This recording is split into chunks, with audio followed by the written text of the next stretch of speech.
almost over. This Friday sees the return of our favourite period drama. And with more glitz than ever before, Downton Abbey, a new era, reunites the cast and takes us all on a very glamorous holiday. We're joined now by one of the film's newest cast members. It's Hugh Dancy. Good morning. It's lovely to see you. Well, so, big premiere last night. How was that? It was incredible. It was like more people than I've seen in 2.5 years. Yeah, I bet. It's, you know, the full Leicester Square excitement. I mean, excited because they could all be out. Yeah. And excited because we've waited a long time for this one. Yeah, that's right. I mean, and people obviously very, very connected to these stories and these characters. So, set the scene for us, because obviously we know Downton Abbey itself, Highclere is normally the star of the show, but this one takes us a little bit further afield also. That's correct. Well, I mean, I arrive from outside. Half the movie, I suppose, is in Highclere. I'm trying to make a film within the film. And it is also true, as you saw in the trailer there, that half the family are off in the south of France. Lucky things. So the Dowager has inherited this beautiful villa, which Correct. is Maggie Smith. Yes, so nobody's quite sure why. Yeah, there's all of that going on. Yeah. And then back at Highclere, which we love, we've done the show live from there, and we absolutely adore the place, up comes Jack Barber, and That's right. he's the movie director making the film. And so... is he impressed by the grandeur of the times? Because it's 1920s, and it's 27, I think, 20, it's set, isn't it? 27, 20, late 20s. So, silent movies, yes, assuming. Exactly. So how does he feel about it all? He is, I think, very interested in the house and not so interested in the inhabitants to begin with. In fact, I think he pretty much wants them to get out the way so that he can make his film. He presents a large cheque. We don't see what the figure is. And that, you know, it turns out that's quite effective. Well, we don't want you to give anything away, but there's lots of rumours about what else he might be interested in at the house and whether one of those might be Lady Mary. But so is there sort of... I mean, what can you say? Nothing, really. You said it. I mean, I think you said literally everything. No, how can I put it? Lady Mary stays around as he starts the process of making this film, which is incredibly disruptive. And you said you were in Highclere. I don't know about you guys, but my experience was that even now, even though when you're filming there, as soon as the camera cuts, don't touch the chairs, don't look at that painting, you know, everything is very precious. And the same is true in this film, within the film. So everybody's very nervous. Lady Mary stays around to keep an eye on us and kind of by default becomes my co-producer or something, partner in crime. She's a very efficient Is her husband still away? Her husband is still away. Is he? Yes.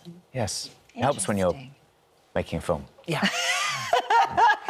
How did it feel? How did it feel for you? Because this is a bunch of mates who I'm assuming have been separated. Obviously, working, they couldn't work together. Yeah. All back together again, and here you, sort of new kid on the block. Who's that guy? Yeah. It was lovely, actually. It was a lovely thing to see because, as you say, I mean, they hadn't seen each other, and really nobody had seen anybody. Right? This was in.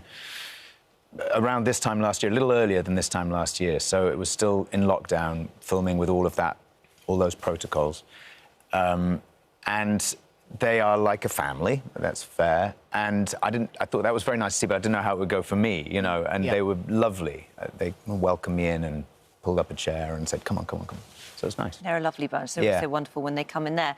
And obviously, sort of researching for the role, you had to find out an awful lot about silent movies and how all that works, and they introduced you to an expert. And there were some things that I didn't realise there, that they thought that talking movies, when they came in, was going to be a fad, and eventually everybody would go back to silent movies. Who needs to hear? Who needs to hear?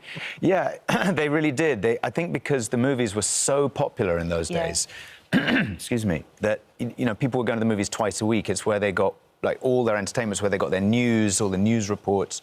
So I think it was hard to imagine that something would supplant that or could change it.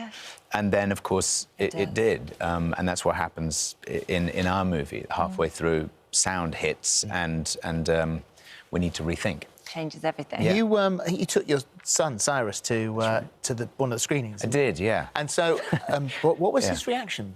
He, thank God, he liked it because he's not shy about sharing his opinion. He said before we went, he said, if I don't like it, I will tell you you're dumb. Like, oh, all right, thanks, great. Yeah. Good for the warning. And then halfway through the movie, he said, this is excellent. He's only 9. Bless him. This is better than Encanto. That's huge. I was I like, mean, I'll take so it. what- Done. Really Don't good. say anything else. You know, and that's actually what they're putting on the poster now. So that's exciting. Yes, exactly. How brilliant. Yeah. And you are, I mean, obviously living in New York at the moment. Yeah. And do you miss it over here? What are the things I that you do. kind of... You know, most of what I got back here last year when we were filming, what I realised I missed most of all is the right to ramble. That sounds crazy, but we were staying in the countryside, and you know, obviously we were all very isolated. So one of the things you could do, right, was take a walk freely. And I guess a lot of people rediscovered those footpaths and so on. And like in New York, that doesn't exist. They'll just shoot you. So you know, it was amazing to realise that we had that access to the countryside. Things you take for granted. Yeah, when things you you're take here. for granted. Yeah. And you, is it season 21 of Law and Order? Yes, I should be clear. I have not been in 21 seasons of... But new to that. Yeah, that's right. Interestingly, I don't think you'd really watched much Downton Abbey when you got the part. That's true. How much Law and Order have you watched? It is also true I had not watched a lot of Law and Order. I mean, I knew what I was getting into in both cases. Yeah, but maybe there's something to be said for coming with a fresh eye. Fresh eyes or something. Yeah, no, it's true. Oh, gosh. Well, we can't wait to see it. I feel like we shouldn't be asking you any more about it because we don't want you to give anything away. Spill the beans. Yeah. There was, I know I was watching the TV last night and they were sort of going live to the red carpet and people were already saying, could there be another? Did you hear anything about that? Well, it's funny. I realised yesterday that it was, in a way, I think probably the people who've been in it since the beginning are just realising this, that when you make a TV show, it's a TV show, and then you make a movie, and it's like, oh, well, let's see if this works. When you get to make a second movie, then it's a whole different deal. It's a franchise, right? And maybe it could go on for all time. I think the key is Julian Fellows. Unless they have another silent movie being made at Highclere, then you're probably, you know... Yeah. Unlikely, isn't it? It seems unlikely, but who knows? Yeah. Who knows? Unless, of course. Unless Downton goes to Hollywood. You know? Or the Lady Mary idea. thing becomes a bit, but, you know, we don't know. We're going to have to stop now. We're going to have to stop now. Thank you. Thank you. Of course, it is cinemas from Friday. Right.